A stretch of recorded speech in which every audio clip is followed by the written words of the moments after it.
Bonjour, Astrid Artin-Loussiquian et nous nous trouvons à Marseille dans le centre Aram. C'est un acronyme inventé par le fondateur, mon père, Garbi Sartin, et cela veut dire Association de recherche et d'archivage de la mémoire arménienne.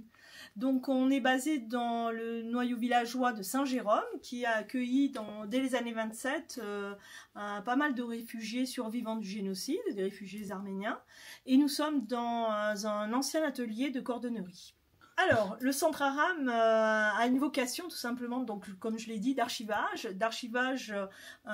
du patrimoine de cette diaspora arménienne et qui est passé obligatoirement par Marseille après malheureusement ce génocide de 1915-1916. Donc on va y trouver un fonds d'archives, des archives privées, avec par exemple des passeports Nansen, des certificats d'identité. On peut avoir également des récits de survivants, manuscrits.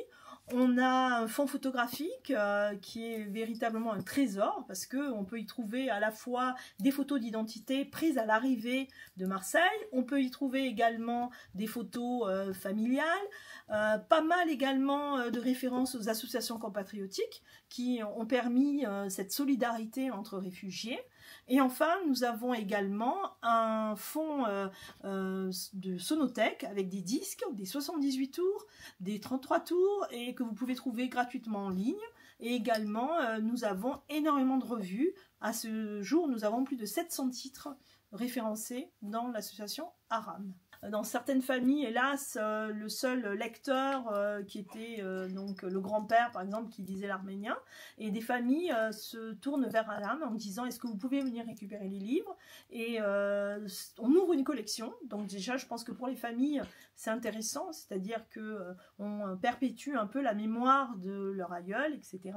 On a également des personnes qui viennent spontanément ici en nous disant voilà, on a quelques livres et on aimerait peut-être les faire numériser. Donc selon l'importance de ces livres, eh bien c'est vrai qu'on peut faire une démarche de numérisation. Et donc vous trouverez sur Web Aram, notre site, des milliers de livres qui ont été mis en ligne. Et essentiellement, oui, ce sont des collections privées. Et voilà, chaque livre, on peut suivre un peu qui a été le donateur. Donc je vais récupérer, voilà. Donc ce sont des boîtes qui sont traitées pour la conservation de ces livres et des documents d'archives. Elles ont un traitement anti-acide, voilà. Et le coût, bien sûr, est assez onéreux, mais on considère que c'est tout de même le minimum qu'on pourrait faire pour l'histoire de cette diaspora. Voilà. Par exemple, ce genre de document, c'est le dommage. Il faut savoir qu'à Marseille, il y avait une communauté arménienne. Donc ici au 19e siècle, et c'est le registre tout simplement de la première paroisse. Il n'y a pas encore la création de la prélature qui sera faite par Balakian, Monseigneur Balakian, mais par contre ici voilà, vous avez ce livre a été numérisé, quand je dis livre c'est plutôt un registre, et vous allez avoir des renseignements, souvent des copies donc de lettres adressées à Etchmiadzin. Vous allez avoir des courriers en français. La chapelle était dans un appartement. On a, si on prend le temps, aucun étudiant n'a travaillé encore ou chercheur sur ce dommage. Nous avons la liste de la présence des Arméniens à Marseille qui sont présents. Et également, on a un appel fait en 1909, suite malheureusement au massacre de Cilicie, et cette souscription en faveur des victimes des massacres de Cilicie en avril 1909. Et donc cette première colonie arménienne à Marseille qui est dans les mois, et qu'est-ce qu'elle fait? Elle va faire un appel, et voilà, c'est assez anecdotique, mais vous allez avoir le consul de Turquie qui va même donner 20 francs. Ziya Bey, voilà, on voit. Et pareil, moi je fais un appel tout de même à la solidarité pour nous aider peut-être à tout simplement numériser, mais de façon, on va dire, donc ce texte a été numérisé, mais de taper par exemple les noms, etc. Voilà, toutes ces listes restent pour l'instant anonymes finalement, parce qu'on n'arrive pas à les exploiter. Donc il faudrait des bénévoles qui nous aident à tout simplement prendre sur internet le domaine et nous dire ça y est, je vous ai tapé comme ça toute la liste des donateurs. Et ce serait une avancée très importante pour les historiens. Donc on a également des documents comme le registre du camp Odo, hein, ce camp Odo qui a été le plus grand camp de réfugiés arméniens en France suite au génocide. Et nous avons 2 registres, et vous voyez, inlassablement, pendant 5 ans, nous allons avoir le secrétaire, donc Alexandre Arabadjian, qui a noté l'entrée, donc c'est par ordre chronologique. Voilà, vous avez le nom de la personne, par exemple, on peut suivre Bogossian Nishan, voilà, il est chef de famille, il a 40 ans, il arrive de Bitlis, il est marié, et on voit qu'il va rentrer ici dans le camp le 15 octobre 1924, et il annonce qu'il est journalier. Par contre, on sait qu'il va repartir, donc 2 ans plus tard, le 29 avril, il loge en ville. Mais par contre, on peut très bien suivre, vous voyez, le Pouzin en Ardèche, le Creusot, et je le répète, cette dernière colonne n'a pas encore été exploitée. Donc, je lance toujours un appel également à des futurs étudiants qui pourraient peut-être faire une monographie sur le camp Odo. Alors ici, on est dans la sonothèque, c'est Garo Derderian qui en est responsable, on le remercie parce qu'il a numérisé des centaines et des centaines de morceaux. Donc il faut savoir que les Arméniens réfugiés avaient, eh bien, pour certains, la nostalgie peut-être des morceaux qu'ils pouvaient chanter. Et on va avoir un label qui va être créé à Marseille. Ce label, c'est le label Ararat. Donc on a ici par exemple un exemplaire de 78 tours. Et voilà. Et c'est la maison Alcaz qui vendait des bijoux, un peu d'horlogerie, qui a créé ce label, Ararat, rue Sainte-Barbe. C'est dans le carré Belzance, près de la gare Saint-Charles. Et voilà, donc on peut avoir un morceau, voilà. J'ai pris au hasard, hein, donc je ne sais pas...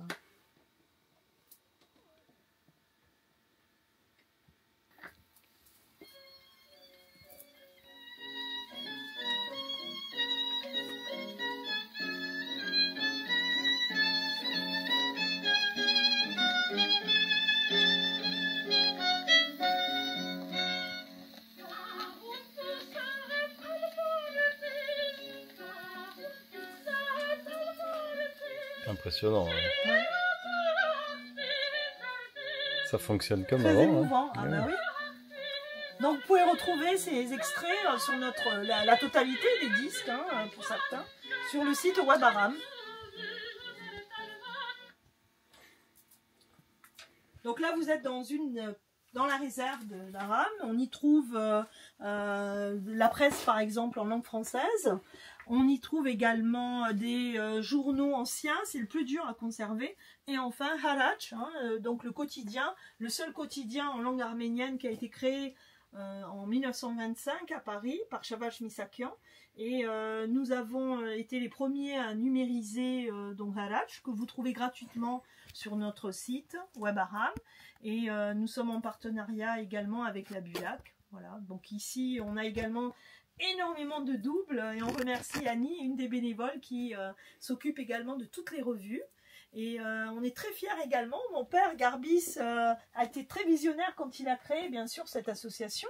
Et lui qui avait fait le vœu à 17 ans de ne plus rien jeter qui pouvait être en rapport avec l'Arménie, il a commencé à Aram avec des boîtes d'endives. Et on a voulu lui rendre hommage en gardant ces boîtes d'endives, car au départ il n'y avait que ce verre qui dominait. Et aujourd'hui, grâce aux dons des personnes qui nous font confiance, nous avons pu investir dans ces boîtes qui permettent une très bonne conservation des documents.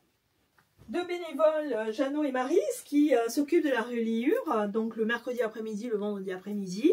Et vous le voyez, on reçoit des livres dans un état souvent vraiment très défectueux, c'est normal, mais il y a beaucoup de personnes qui n'osent pas venir nous amener des livres anciens, abîmés. Au contraire, je leur dis, faut oser, parce qu'ici c'est la clinique du livre, hein, et donc avec beaucoup de patience. Vous voyez ici c'est un cousoir, voilà, qui permet, donc on détache chaque page et ensuite donc on va recoudre les pages du livre.